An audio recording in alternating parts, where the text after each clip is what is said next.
About the state of the Warriors, y'all. About the state of the Warriors. I have a few things to say. So, as the Warriors currently stand, they're just around 500. We're about 22, 23 games into the season. I think they have a game today. I'm really concerned. Now, funny enough, as I was recording this video yesterday before the Suns game, something told me to just wait until the actual game happened because there might be something that I wanted to talk about from the game to include in the video. I was thinking maybe it was like rotations or something, but of course not. No. It was Draymond Green once again at it with the antics. I just don't know what to tell y'all at this point. I've been beating this drum. I've been over Draymond since about 2019. And you know what? I'm blaming this on the team. Like, the team has to be held accountable. Steph, as the leader of the team, Steve Kerr, the organization, for enabling this behavior all these years. I mean, we've all seen the Draymond Green mixtape, right? Like, all his career highlights, but no basketball highlights, only him doing BS and costing the team. Y'all know me. If you stuck around from when I was on Twitter Spaces, I've told y'all, when Draymond Green doesn't feel like he can win, he starts doing crazy stuff. Go back to that season that Steph Curry was injured, and I believe 2020. Draymond Green was getting himself ejected from games left and right. Now, here's the thing. Draymond's actually been playing better, which is strange, but even though he's been hitting the three more, I've still noticed that offensive hesitancy is still there. You know, you can take the threes all you want, but if you're not putting pressure on the rim as a forward / center, like, you're going to cost the team. And I've talked about the effect that this has had on his teammates for years. And I don't think him adding a three ball to his game right now is going to cover up for the fact that he's not an aggressive offensive player, which brings me into the points I'm going to make later in the video about the young guys in this team needing to adapt around them. Because as of right now, if you guys have seen what Draymond did, I'm going to put the video up. It's unexplainable. I mean, what do you say to this? How do you explain this? He's trying to quote unquote sell a call and then ends up fucking karate chopping Nurkic in the head. Like, how do you even explain that? I mean, he said he was trying to sell a call, but I mean, that's just egregious. I wouldn't be surprised if he's suspended for like 20 plus games. And as of right now, I believe we have an update that I should put on the screen about the decision, but I mean, he deserves whatever penalty is coming towards him. He can miss me with the boo-hoo, oh, they're using my reputation against me. Look, bro, you built the reputation, so you got to deal with the consequences. And you know what? He deserves to get suspended for the rest of the season if they want to. I mean, I'm not saying I want that, but you know what? I'm one person who was on the keep Jordan Poole instead of Draymond train, but I knew for most of the fan base and probably Steph Curry, that would have been a little premature. And I'm cool with being on the outside of it, right? But now it kind of looks like I might have been onto something. I mean, what good is all the improvements he's made if he can't even be on the court? He can't control himself. He just choked out Rudy Gobert just a few weeks ago. This guy literally needs some help. I mean, I think keeping him on this team with all these enablers around him is a detriment to himself at this point. I don't think what's going on with him, I don't know. Personally, I feel like that brother needed help. I'm glad he not tried to choke me, but at the same time, it had nothing to do with basketball, man. Like, I'm just out there trying to play basketball, you know, they're swinging. I think we saw that often, but hope he, you know, whatever he got in his life, will get better. So, I mean, y'all let me know what y'all think. Do y'all think Draymond Green should be getting suspended for the rest of the season? As of right now, it's an indefinite suspension and is contingent upon him doing some activities or requirements by the league and the Warriors organization. I would like more details on that, but for now, that's pretty much all we have. But, I mean, this is just disgusting. I really don't know what to say. Like, I'm genuinely concerned for his mental health because if you're acting like this now, you're only going to decline more, buddy. So the young guys are only going to step up more. The pressure's only going to get tougher. I first brought this up after the 2022 Finals championship that the Warriors won. Draymond Green mentioned after one of the games where I believe he either got a tech or got ejected or something versus the Celtics, he was saying that his mom and his wife told him to calm down the antics. He did it and the team lost. Therefore, that's when he knew he couldn't listen to other people about toning down who he was, because him being himself is what got him to the level he's at. But I think for me, I just let too much noise get into my head about all the other stuff. And so in turn, I let that drag my intensity level down. I let it, I'm going into the game like, all right, I'm not going to say this. I'm not going to do that. I'm not going to get a referees a chance to call a tech and blah, blah, blah, blah, blah. And I did the exact opposite of what I said I was going to do or what I needed to do. I did the exact opposite. I actually did what most people think I should do. And that just doesn't work for me. That's not who I am. So ultimately, I have gotten to this position. And when I say I have gotten to this position, I mean, I am Draymond Green. NBA player, an NBA All-Star. The list goes on and on. I've gotten there by simply being me and trusting in who I am, trusting in what I bring to the court, and ultimately kind of just blocking out the noise because there's always noise. Right. I understand logic. But the red flag to me was this guy basically just said unless he's doing antics and extracurriculars, he doesn't feel like he can contribute to a team. And that kind of rings some alarm bells in my mind where I'm like, if he doesn't feel like he can make an impact on the team with his actual play and skill set, and he thinks he has to do these other things that cost the team, that got him ejected from multiple games in order to play, is that not a sign of a bigger problem? And now we're seeing that presented over and over and over again. So the question is, what are the Warriors going to do about this? But we'll get into some of the other more particular details a little bit later into the video. I'm really concerned. I wanted to give them 20 games like Steve Kerr said. He mentioned in an interview he's not going to make any significant changes until about 20 games in. Well, we're past that point now. I want to know what you guys think about it as I proceed to give you guys my thoughts. So it's a little interesting, the predicament that the Warriors are in. I just saw odds for Steph Curry's next team drop literally like the other day. And I was like, dude, no, it's not time for that yet. But the fact that people are thinking about it has me like, hey, yo. And one of the things us Warriors and Steph Curry fans in particular have really put emphasis on is not wanting this team to waste Steph Curry's prime. And the situation that the Warriors are in right now, it's very interesting because we're starting to see cracks in this dynasty. People have been trying to call it early for years. They said it in 2019, the dynasty was over. 2020, 2021. Then in 2022, they proved everybody wrong and won with the roster that really, and we're being honest, like, that was a very interesting roster that a lot of people weren't, if we're being honest, not expecting that team to be a championship level team when it first got put together. But because Steph Curry's so great and we had Andrew Wiggins having an out-of-body experience, they won that championship. And, of course, give Jordan Poole his 10s. And on the note of Jordan Poole, that's really kind of the main thing that I want to talk about today. Not Jordan specifically, but just what he represented to me as a Warriors fan. When Jordan Poole first came to this Warriors team, I was really excited.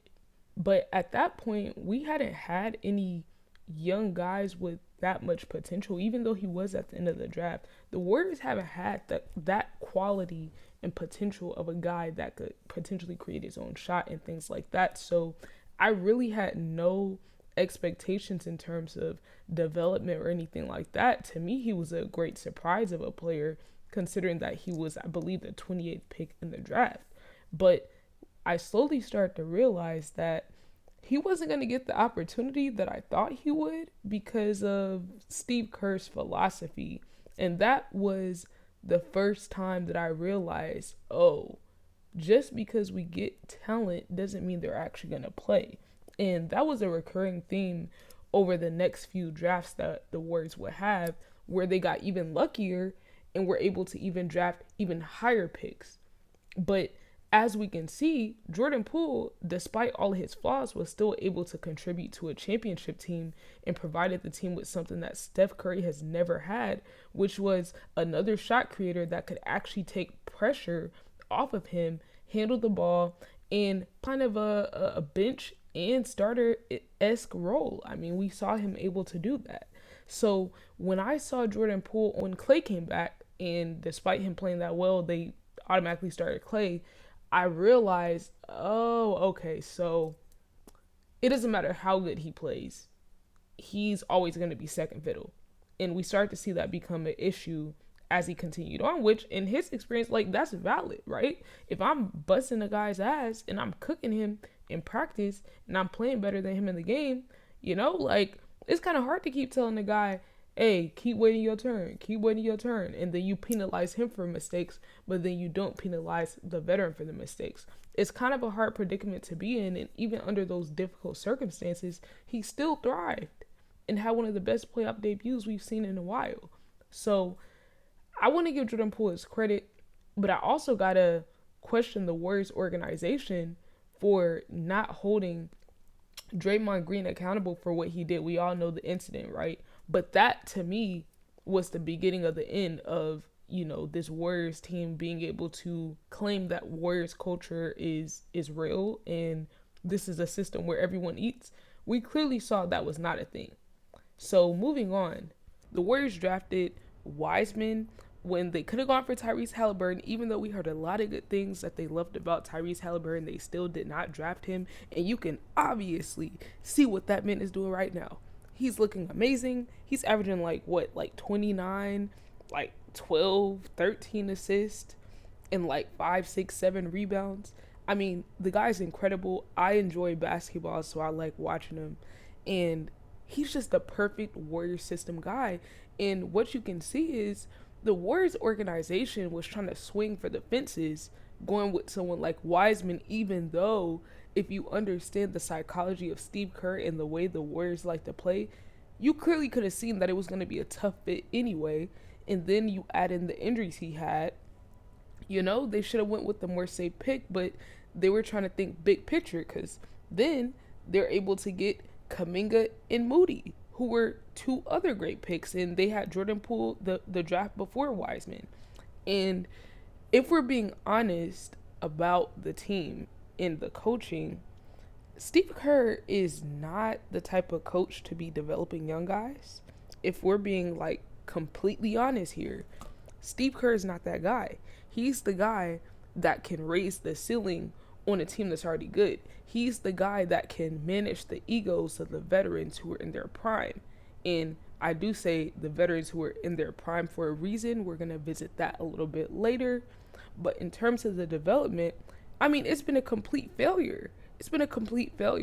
I mean, Jordan Poole, even though he's the best out of all the picks so far in terms of like someone able to contribute to a championship, he had to scratch and claw his way just into getting a chance.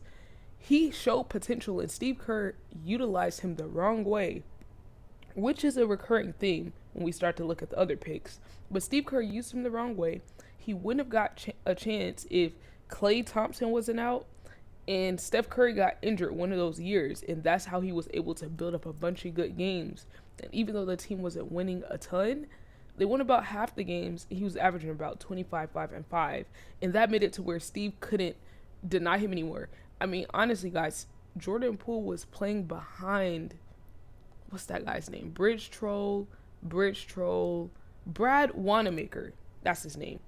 He was playing behind Brad freaking Wanamaker, bro. It was so obvious he was better than him, but Steve still wouldn't let him play because of how many years it was he was in the league or whatever the hell. And that stubborn logic, instead of looking at what's in front of you and playing and adapting to what you have, having this stubborn mentality of, oh, well, if a player's in their first or second year, they usually don't contribute. That's what Steve Kerr says, right? But then you have someone like Jordan Poole who shows potential, right? He's very raw. He needed to develop in the G League, but when he came back, he showed flashes that he was ready. And it didn't matter how good he was, Steve would not extend the leash until he absolutely had to. And that's why coming into this year, it looks really interesting because you kind of have guys playing so bad that you really got to play the young guys. And to me, I wasn't counting on Steve Kerr ever playing Kuminga and Moody the way that they should have been played because of the egos. The egos are, as we know, the downfall of most dynasties, and I think we're seeing that in real time now. And I have to recognize that as a Warriors fan, like, yo, this is really it. It's really GG's. So in terms of like the dynamic of the team right now, it's very obvious that like probably the biggest ego on the team is Klay. And like everyone is scared and shook to say something to him. I understand why. Kurt talks a lot about believing in his guys, especially the starting lineup. Won championship not too long ago. Having patience, letting guys kind of, find their game. How aware are you of that kind of patience, and how much do you value it? What do you want me to bench me? No. It's like that's You want to bench Wiggs? I don't think I said that. Okay. I mean, you can suggest it. It's fine. But, I mean, thanks, Steve, I guess. Like, I don't know. Sometimes you earn these things like patience and time to find yourself. And I think history is on our side when it comes to that stuff. Post-injury, his mental's a little bit more fragile, so you got to kind of handle him with kid gloves. But at the end of the day, I think this is going to be the time where we see how much does this team really want to win? And by this team, I mean Steph Curry. How do you kind of reconcile what's going on right now where, you're one of the most veteran teams in the league, your history is what it is, but, it's 3 straight road games given away late and just everything that's going on? I don't know, man. Got to figure out how to stop talking about it and do it, or else you'll be, into the new year with the same problem. So, how much does Steph Curry really want to win? Do you want to win only if your main guys can be in the same role they were in the last championships? And by main guys, I mean Klay Thompson and Draymond Green. Because, when he says he wants to win, he wants things to stay the same. Because, what do you hear from Steve Kerr? Oh, we just won a championship with this group. Now, what if you can't win with this group that you won a championship with? Even Steve Kerr has hinted at it, that this team doesn't play like a championship group. They're not at that level. Little post-edit update. One of the main things I was looking forward to this season was seeing at what point Steve Kerr was going to do what was best for the team over what was best for players. In the same game where Draymond Green got ejected for karate chopping Nurkic in the head, Steve Kerr actually made a decision that really shook the table.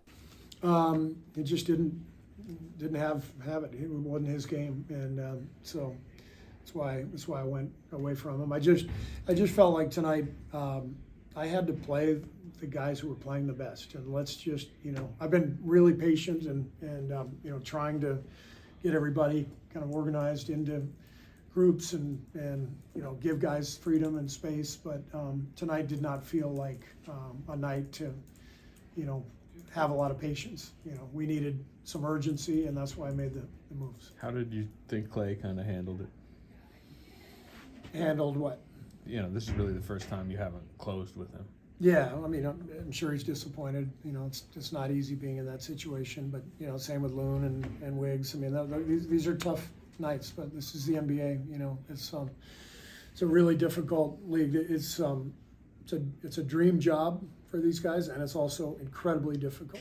You get booed, benched, injured, traded, cut. It's not easy. I didn't know if he had it in him, but as of last night, Steve Kerr benched Klay Thompson for the first time going into the fourth quarter. He didn't bring him back at all. I was surprised. I mean, is this the beginning of a new era, or is this just a one-game thing? That's what I'm looking forward to at this point. And also, along with Klay Thompson, Looney and Wiggins were also on the bench. So Steve Kerr closed with a lineup that's usually the bench unit with Steph Curry, Jonathan Kuminga, Moses Moody, Brandon Podziemski, and they were actually doing pretty well. This is something that I've been asking for all season. Go check the In the Bonus Pod episodes on my main channel, Ciara in the Bonus. But I do feel like this team still can do something. I know there's a lot of doubts about how much the young guys can contribute, but I do think if you have the roles reduced for some of the veteran guys, Looney, Wiggins, Klay, Draymond, and you replace them with the young guys, you might end up coming up with a balance that's better. So who is going to be prepared to take one for the team and take a lesser role? That's what I'm wondering, because the way Moses Moody has been playing since honestly his first year, I mean, dude as a rookie was playing minutes in the conference finals. So let's not play and act like, oh, these guys are so underdeveloped and well, no, they are underdeveloped actually. No, let's not play like these guys aren't capable of contributing to the team. Don't get me started on Jonathan Kuminga and the people in the fan base who keep trying to say he's low IQ, all athleticism. It like, please don't get me started on the racial undertones with that. Like, I need to make a separate video about that because that really bothers me. The fact that y'all keep trying to say this young man is low IQ when he's literally in his third year. He came in when he was what, like 18, 19? What are you expecting? He gets thrown into one of the most complicated systems in the league. Yeah, of course he's going to look low IQ because the coach is not adjusting to him. And the Warriors made it very clear the last year they had Wiseman that they do not want to change their system for any new young players. The young players need to fit into their system. Well, newsflash, look at the games that we've had this season, even last season. The Warriors are falling off because they won't evolve. It's not that they can't do it. It's not that they don't have the personnel. We're losing to teams that are more young, to teams that have more hunger. And the theme this whole season has been you put in your veteran lineups, they play around, they make dumb mistakes, they make turnovers, they do things that don't make sense, they get cooked on defense. Cooked. And when I say cooked, I mean cooked. Cooked on defense, right? They fall back down 10, down 20. You bring the young guys in, the energy is there. The hunger is there. You need them. The vets are going to have to humble themselves and acknowledge where they're at, especially Klay Thompson. I mean, I'm really looking at Klay. Wiggins, you're not flying under my radar either, buddy. I still have a lot of confidence in Wiggins because for him, it seems mental. There's probably something physical going on too. I did hear some rumors that he came in the season out of shape. And I'm not going to speculate as to why because I do realize he still had that rib injury. So I don't know how long it took for him to recover from that. That probably delayed whatever offseason plans he had because as far as I know, Wiggins has always been a professional. But that doesn't change the fact that bro is getting cooked on defense.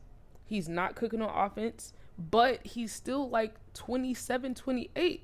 So it's just hard for me to believe that a 28-year-old who just had one of the best seasons in his career has just fell off. So, but the thing is, just because I think he still has more room to go, doesn't mean that I think he should be handled the way Steve Kerr is handling him with still giving him majority of the minutes. I think Jonathan Kuminga has played well enough for you to justify playing him over Andrew Wiggins.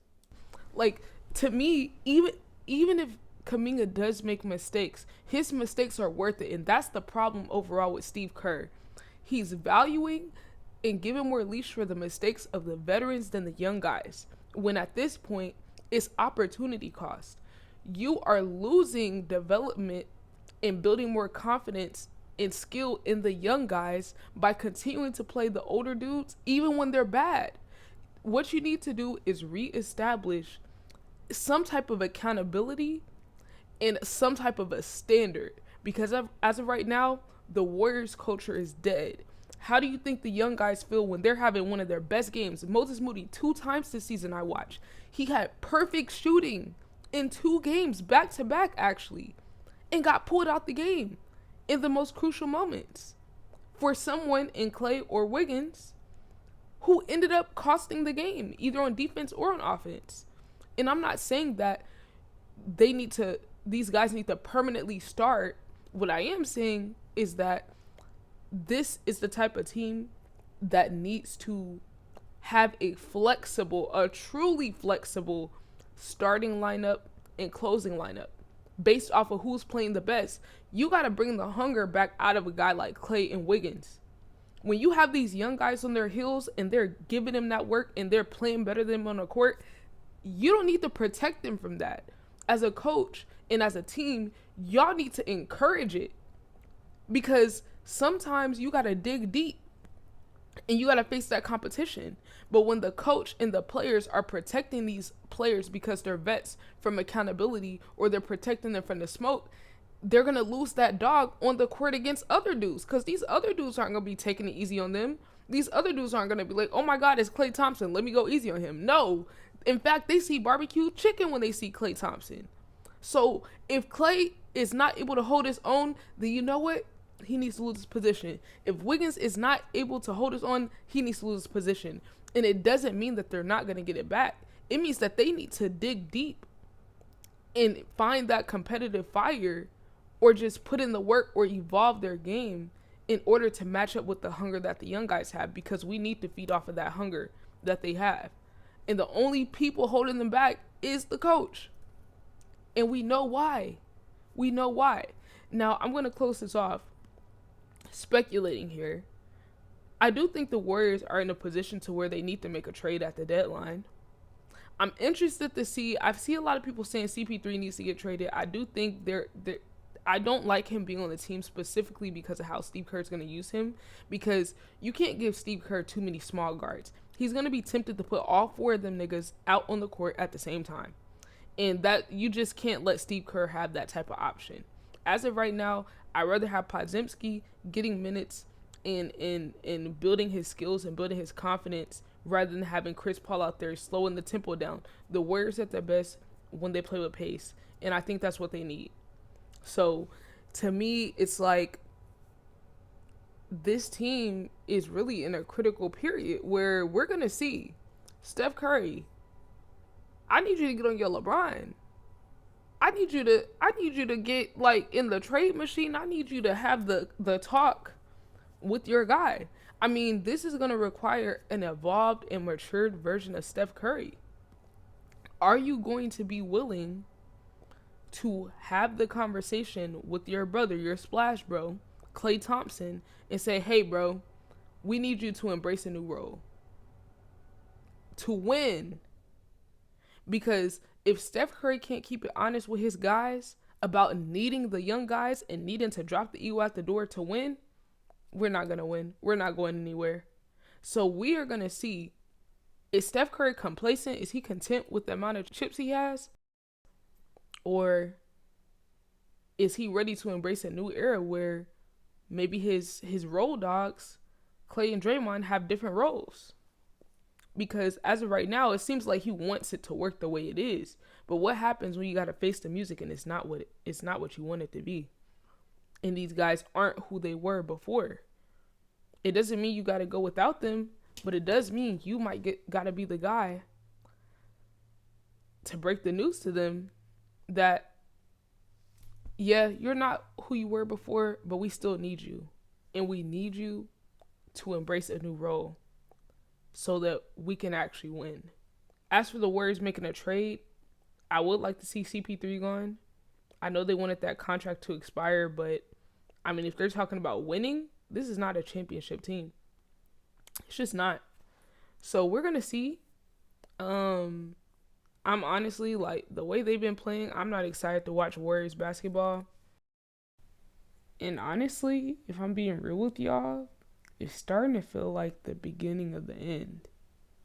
I know that's a little crazy to say, and maybe to some people it's a little premature, but this kind of looks like how most dynasties end up.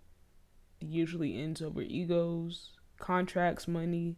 It also came out earlier today from Shams that Klay Thompson was offered a 2-year, $48 million-ish deal before the season, and he turned it down, presumably because he thought he could play better to prove the team wrong and show that he deserved more. And we can clearly see how that's going. I'm sure that's a factor weighing into the situation. But as of right now, the Warriors are not a championship team. And the question is Steph Curry willing to let the team pull the trigger and put all the cards on the table? I guess we'll see. But for now, it's looking like the end of a dynasty. Hey, if you made it to the end of the video, first of all, thank you so much. Second of all, make sure you guys leave a like, comment, and subscribe. Let me know what you guys thought about this. More content like this coming on the way. This is my first video of this style, so anyone that checked it out, I genuinely appreciate it. And let me know you made it to the end. You're a real one. If true, you are a real one. But make sure you guys drop a follow to all of my socials. The link tree is going to be in the description and in the comment section. Make sure you guys drop a follow to my Twitch and Kick channel to pull up to the live streams. You can pull up to NBA watch parties in the Discord if you come to the live stream on Twitch, or follow me on Twitter. I'll drop you the Discord link. But until next time, you guys, I'm outie.